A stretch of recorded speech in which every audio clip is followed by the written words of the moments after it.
بسم اللہ الرحمن الرحیم۔ السلام علیکم۔ مزمل انفو میں خوش آمدید۔ بابا سائیں میری بیوی وڈیرے کی قدم بوسی کے لیے نہیں جائے گی۔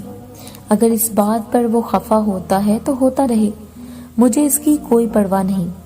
اس نے اپنے گوٹ کی دیرینہ رسم کی مخالفت کی۔ پتر تجھے پتا ہے کہ وڈیر سائیں بات کا کتنا برا مناتا ہے۔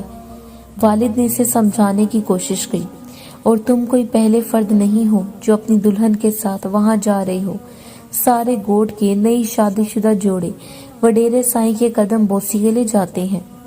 بابا سائیں کہہ تو دیا، زلیخا کو میں کبھی بھی اس پرہوس متکبر بڈھے کے پاس لے کر نہیں جاؤں گا۔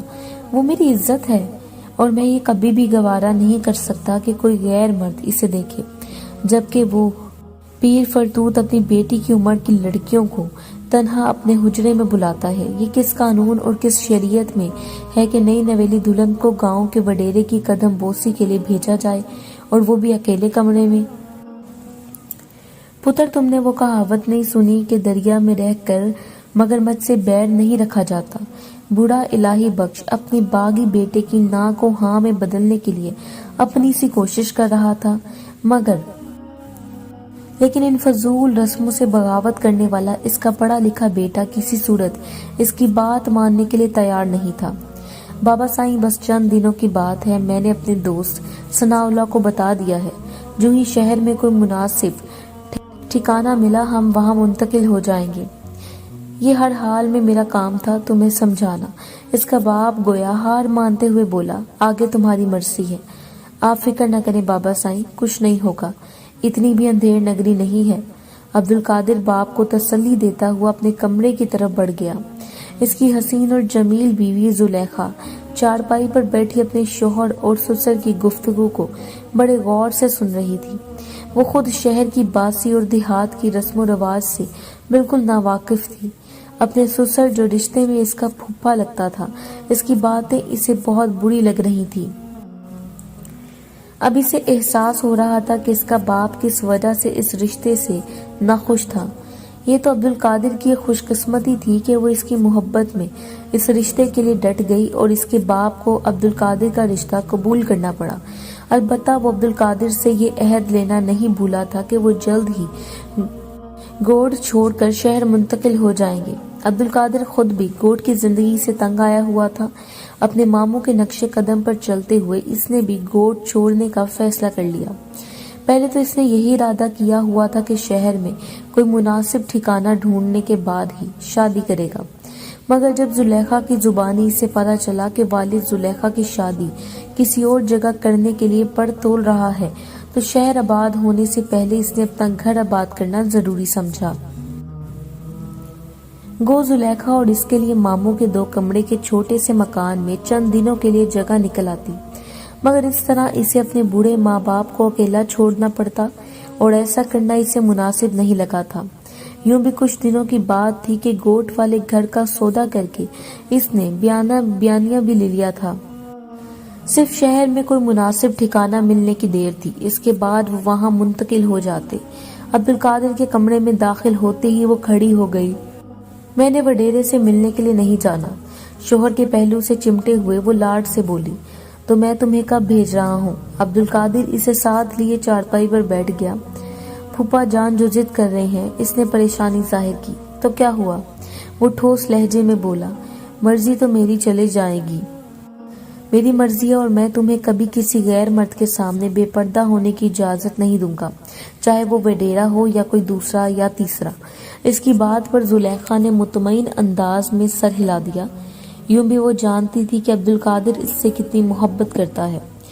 وڈیرا اللہ داد بڑے کرو فریب سے تکیے سے ٹیک لگائے بیٹھا تھا۔ 2 خدمتگار اس کے پاؤں دبانے میں مصروف تھے۔ سامنے چند آدمی فرش پر بچھی دری پر بڑے مؤدبانہ انداز میں بیٹھے تھے۔ سنا بھائی رمجو، کیا نئی تازی ہے؟ وڈیرے نے دری پر بیٹھتے ہوئے افراد میں سے ایک کا نام لے کر مخاطب کیا۔ سائیں کوئی خاص تو نہیں، رمضان عرف رمجو نے مؤدبانہ لہجے میں جواب دیا۔ سنا ہے الہی بخش کے پتر نے شادی کر لی ہے؟ وڈیرے نے اپنی مونچھوں کو تاؤ دیتے ہوئے پوچھا۔ ہاں سائیں، رمضان نے اس بات میں سر ہلایا۔